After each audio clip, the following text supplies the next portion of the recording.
Bien, bonjour à toutes et à tous, bienvenue dans notre petit jardin laboratoire.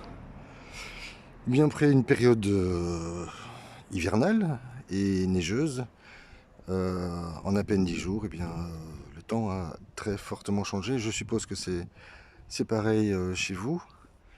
Alors rapidement, je vais vous montrer ce que cette météorologie variable m'a laissé le temps de réaliser.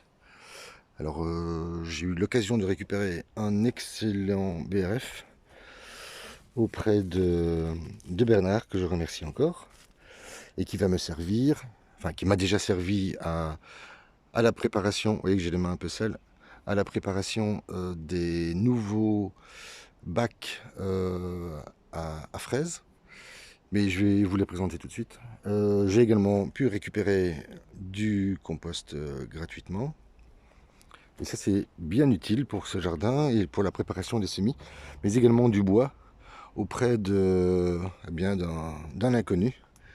Et c'est du bois qui mesure plus de 3 mètres et qui va me permettre de poursuivre la réalisation de cette grande treille qui sera en partie couverte, mais ça nous en reparlerons au cours des semaines à venir. Alors ce qui a été réalisé également, et là je remercie Steven qui a eu la gentillesse de venir me donner un petit coup de main, parce que ça a l'air simple dans sa conception, mais dans sa réalisation ça l'est un peu moins. Ce sont ces premières 3 planches surélevées avec des passe-pieds qui vont être de toute façon réaménagés et remplis à l'aide de... Bah, je vous le dis pas, tiens, je vous le dirai dans une prochaine vidéo. Il y aura principalement du composal et du compost, mais également des sels minéraux et des oignons de fleurs. Enfin voilà, nous aurons l'occasion d'en reparler dans les semaines à venir. Alors évidemment, enjamber aujourd'hui les planches est un peu plus difficile. C'est une question d'habitude à prendre à l'avenir. Je vais peut-être passer sur cet ensemble. Il n'y a rien de très intéressant à vous montrer. Puis je ne vais pas vous tenir trop longtemps. Hein, les échalotes sont en place. Il en manque 2. Et donc ne faites pas comme moi, ne le faites pas le soir à la lampe de poche. Parce que vous risquez peut-être de les mettre à l'envers. Il est probable d'ailleurs que ce soit ce qui m'est arrivé. Et donc l'échalote va de toute façon grandir, mais ça prendra un peu plus de temps. Alors ces planches vont être réaménagées. Je n'ai toujours pas terminé la conception de cette réalisation puisque je me suis concentré sur une autre qui est juste en face. Vous voyez que les plantations, ça se passe bien. Les oignons, les salades. Allez, je vous les montre. Hop. Oui, ça se passe dans de bonnes conditions. De même que pour ces jeunes salades, auxquelles je n'avais pas véritablement fait attention de prendre les plus belles. Eh bien, vous voyez que dans ce magnifique terreau qui est issu de la décomposition des anciens plants de tomates, eh bien la terre est devenue très friable et ça se déroule dans de bonnes conditions. Donc voici les salades qui poussent lentement. Alors j'ai mis un peu partout des systèmes d'aération basiques pour éviter que les températures ne montent trop fortement, puisque je vous le disais, on a atteint les 26 jusqu'à 28 degrés dans la serre. Et donc voilà, il faut être prudent. Je me suis occupé d'aménager ces nouvelles étagères qui me permettront de sortir mes semis. Et je ne sais pas si vous vous souvenez du persil. Eh bien voilà ce que ça donne. Donc la technique de nourrissage par capillarité avec un azote à 15%, eh bien ça fonctionne relativement bien. Alors je vous présente rapidement, mais ce n'est pas encore terminé,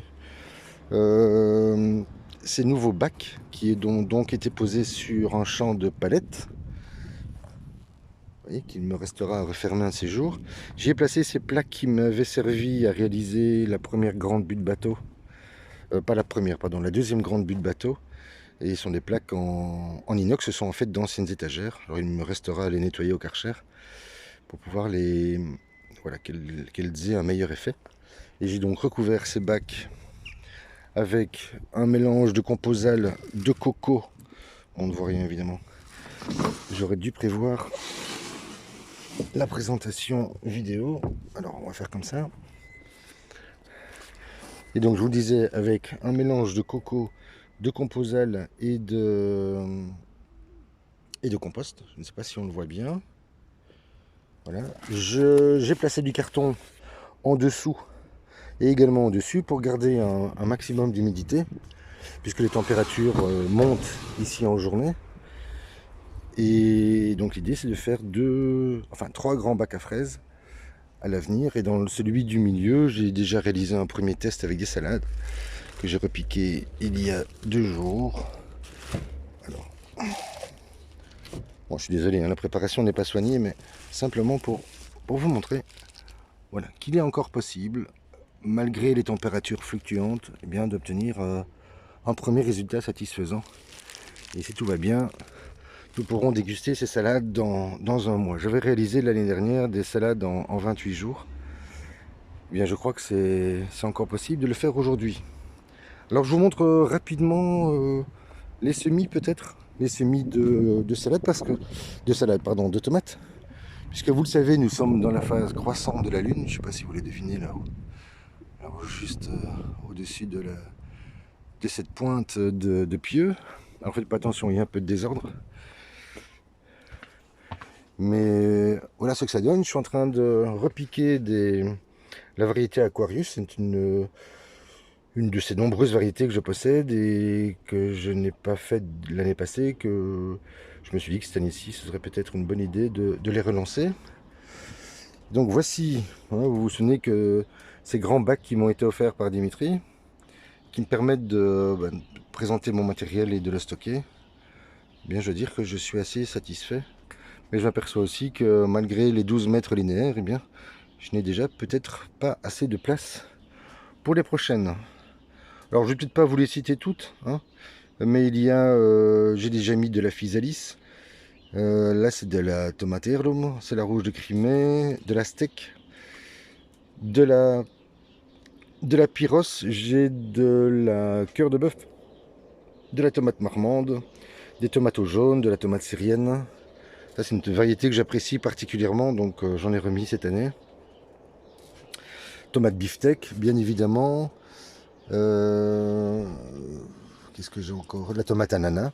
Alors la variété rouge à côté de la jaune cette année, puisque ce fut une excellente surprise l'année dernière.